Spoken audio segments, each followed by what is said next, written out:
Comment travailler en Chine? As-tu des pistes? Nous demande Xavier. Eh bien, comment travailler en Chine? La piste, c'est vraiment d'avoir une expérience différente des autres, une qualité différente des autres, tout simplement. C'est-à-dire que, par exemple, beaucoup d'entreprises chinoises recherchent des experts étrangers. Es-tu, toi, expert en quelque chose qui pourrait te permettre de te mettre en avant, quoi? Sinon, voilà, la plupart des gens, ce qu'ils cherchent, c'est devenir prof, par exemple, de français en Chine, tu vois. Ça peut être une première piste pour commencer dans une ville de second, troisième plan, quoi, tu vois, mais c'est chaud, quoi. C'est chaud. Après, il y a les conditions de diplôme, il faut avoir au moins une licence, voire un master, il faut avoir de l'expérience. Enfin bon, voilà. J'ai fait quelques vidéos sur travailler en Chine. Ça dépend aussi dans quelle ville tu veux travailler. Alors, par exemple, à Shanghai-Pékin, la concurrence est rude, très rude. Si tu veux venir à Guiyang ou tu veux venir, je sais pas moi, à Kunming ou n'importe quoi, tu vois, c'est tout à fait possible donc de discuter, de négocier, parce que là, il y a la demande est plus forte, c'est l'offre et la demande, tout simplement. Xavier qui nous dit donc à Chongqing, si tu veux chercher du boulot, ça sera plus simple effectivement qu'à Pékin ou à Shanghai. Et donc ça dépendra bien de toi. Faut pas hésiter à postuler de manière culottée, j'ai envie de dire, à pas mal d'entreprises, tout simplement, qui pourraient être intéressées par tes services. Tu vois, aussi, par exemple, tes designers, tu contactes les usines, par exemple, et puis tu vas bosser avec eux, tu vois. Ce genre de choses. Tu penses que c'est possible d'exercer le métier de journaliste en Chine en tant que correspondant pour un grand groupe de médias français? Bah carrément, on en a plein de journalistes en Chine.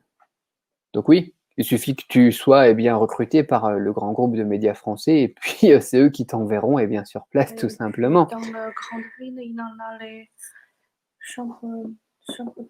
Ouais, on a les chambres de commerce et d'industrie aussi. Tu peux prendre contact aussi avec les chambres de commerce et d'industrie chinoises ou les chambres de commerce et d'industrie françaises.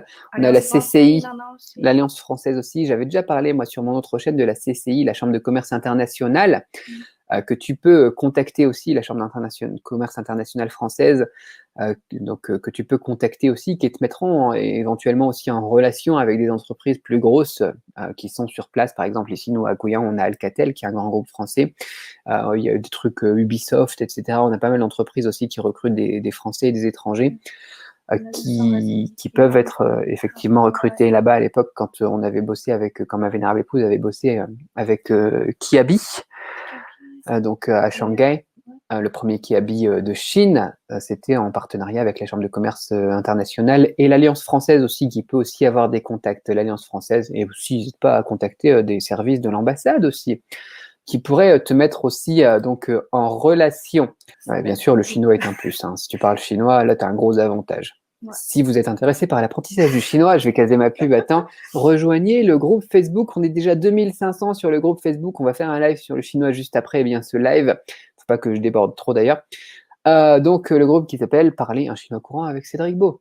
Très, très bon groupe. Je vais pas... Au début, les Français qui parlaient pas très bien, je ne sais pas tous, mais ils parlaient pas très bien anglais, mais chinois, il n'y a pas beaucoup de monde qui parle français. Carrément. Donc, si tu connais tous les deux langues, même à Shanghai, ça si t'es bilingue, beaucoup. Multilingue, trilingue, c'est juste génial, quoi. Si tu parles français, anglais, chinois, pour trouver du boulot, après, c'est facilité aussi.